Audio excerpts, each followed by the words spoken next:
sitting down with an extremely accomplished individual, Adam Markel. He is an entrepreneur, an author, an international speaker, and also the CEO of Peak Potentials. And on top of that, ladies and gentlemen, he is a heart-centered attorney. Yes, yes, that's the truth. Oh, thank you so much, Adam. I'm just playing around with you. Thank you for allowing us to come up here and have this conversation with you. Yeah, thank you. And I am a recovering attorney, so it's all good.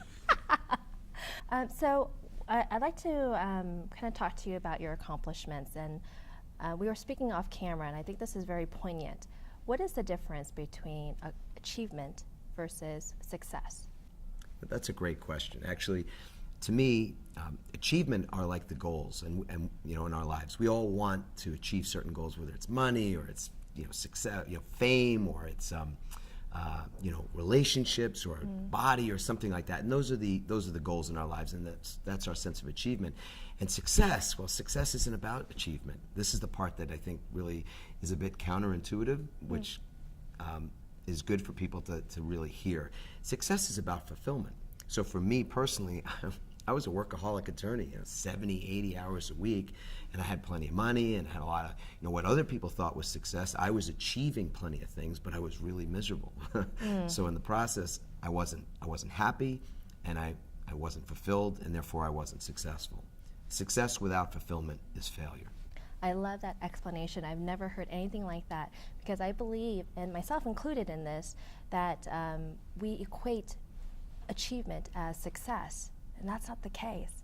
And I love what you're talking about, fulfillment. And if you're looking right now, there's so many companies that are into social entrepreneurship, and I know that you are greatly involved in that.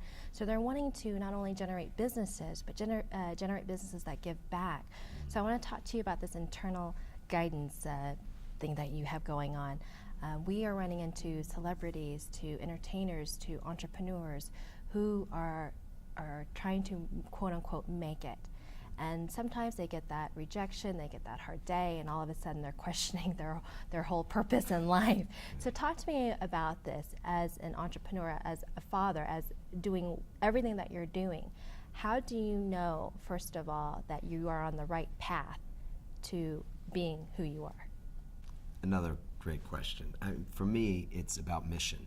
So when I was lawyering and doing that kind of thing, I didn't feel good, because I really wasn't clear about what the end game was, other than making a lot of money and providing for the family. I'm blessed. We have 4 healthy kids and beautiful marriage. I'm married 25 years this summer. I mean, these are wonderful things, and that was all I was focused on when I was playing the lawyer role. What I found was that there was more inside of me, meaning that I knew that I just knew intuitively that wasn't what I was here to do. And I started focusing on, what am I here to do? And when I started asking those kind of better questions, I started to get, the universe, or whatever you want to call it, spirit, God, whatever, I started to get answers. And the answers for me were all about, what am I really committed to? What's my mission in life? That's a big question. And when I started to ask that, I started to get answers. Slowly but surely, I realized what my mission is. And what I found is that that's the same for everybody. What's true for me is true. We're all the same. And for a lot of people, they're just unhappy, and they're a bit lost even, because they're not on purpose. What does that mean? It means they're not being driven by their mission. It's a bit like they try different things, and this thing seems like a good idea. This one will be a way to make a lot of money, or this one seems like it's a fun thing, or but there's no continuity to it. There's no common denominator, as in, how does this serve my higher purpose? And I think when people begin to learn that and they focus on it, then they receive information, feedback as to what they should be doing. So when you ask me, what's my guidance system? For me, my guidance system is my heart. So I like to be a heart-centered person, as in, when something feels right, when it's in alignment with my mission, then I get clear signals and I move in that direction. It's very clear, it's very definite. And when something's not in alignment with that, it doesn't feel like it is, then I know, well, that's another road I could go down, but it's probably going to be a dead end. Does that make sense? Oh yeah, definitely. So let's talk about this mission statement now. We've heard about it in the corporate world, if you will. but this personal mission statement, which I believe everyone should carry because that's your driving force. How does somebody create that mission statement, first of all, and should it, or that mission inside of them? Should they actually sit down and think of this, or how should they meditate upon it? And then my second part of that is, can that mission change? Oh, thank you. Love that question. So, creating a mission. I mean, it's not like you create a house. It's not the same as doing something, say, physical, when we have a goal and we say, oh, physically I want to do something. It's more about being open. And I think that if we train people, I mean, we're a training company, so if we train anything, I mean, we train a bunch of things that are pretty core principles. One of them is to be open. That's the first thing that we ask people when they come to our live training seminar. We'll say, are you willing to be open? We make people raise their hand. How many of you are willing to be open? Anybody not? Right? And that's the first thing, to be open. And once I found from my own experience, once I began asking certain questions and putting myself in certain environments with certain people, and I was willing to be open, then all the answers are inside.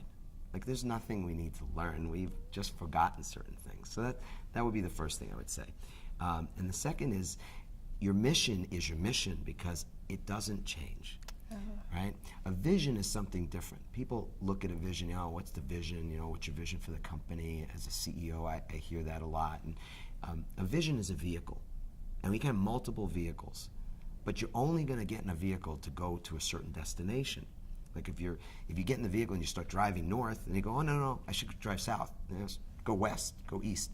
There's no destination, and that's what I think people are often doing, because there's no destination that we call your mission.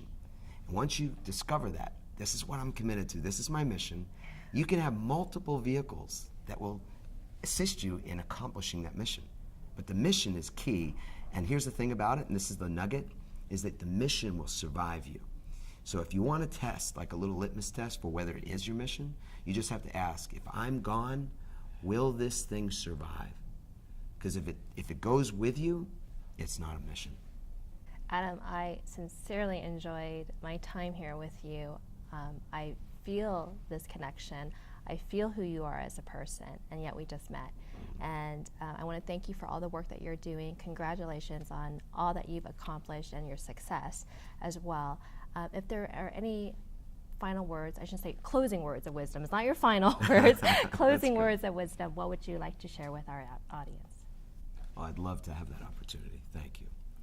So this is advice that I love to be able to give, and I had the blessing to be able to share this with just recently 6,000 people in Tokyo, Japan, and then 8,000 people in Shanghai, where we were training and enjoying just the fact that cultures and people everywhere want the same things. Like, doesn't matter what language you speak or what even the politics of the country you live in. We all want the same thing, which is to just have more peace, more love, of course more money, more success. So my advice to you all is to allow your heart to be your guide. And again, that involves, there's a process to that. So, but if you just even make that your intention, that you'll allow your inner knowing, your intuition, your inner being, if you will, to guide you in your decisions. So if something feels good, 2 thumbs up, do it. And if it doesn't feel good, really simple, don't do it. If you do only that in the next couple of months, you'll see some big changes in your life. So I just want to say thank you for having me on.